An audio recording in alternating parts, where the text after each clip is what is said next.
feels so good to say that. I am back from the dead, the YouTube dead.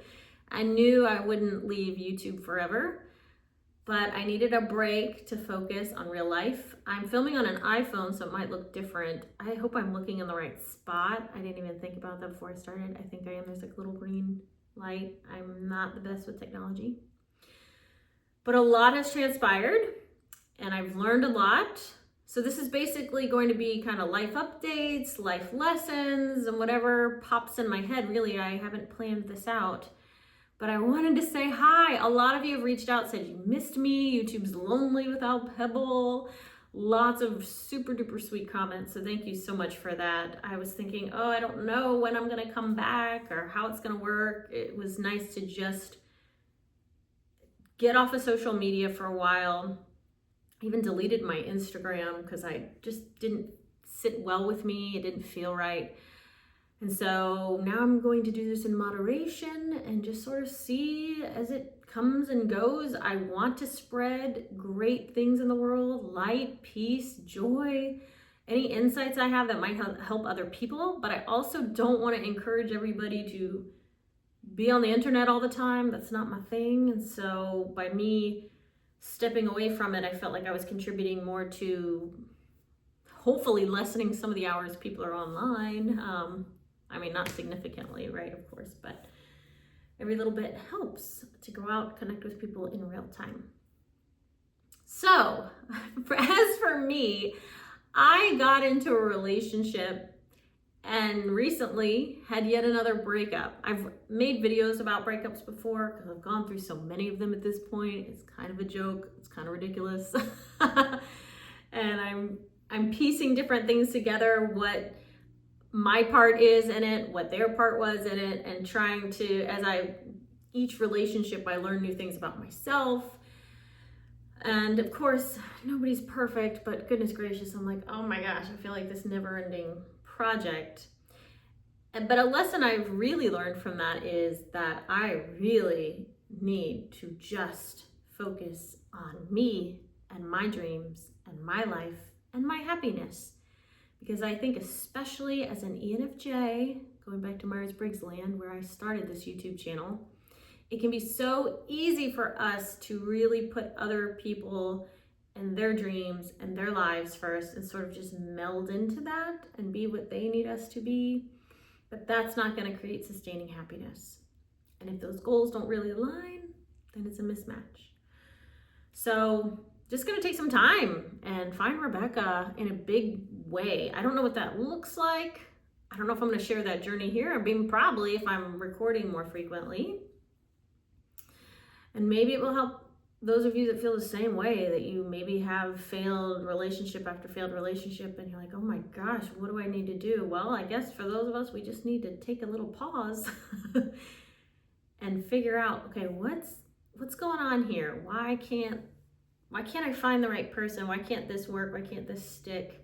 And I know some of it is attachment style issues. I tend to be anxiously attached, which if you know about that, it's maddening.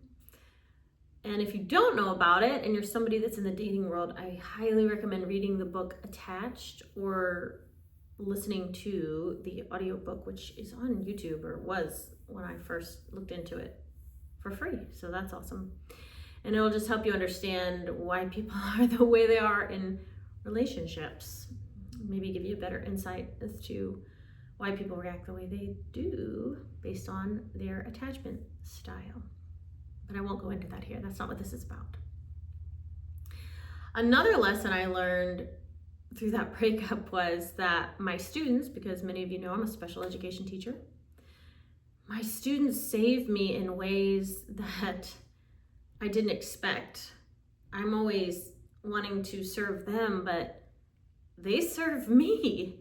It was crazy the day that happened because it was a phone call on the way to work and I was a mess. And so my makeup was all washed away.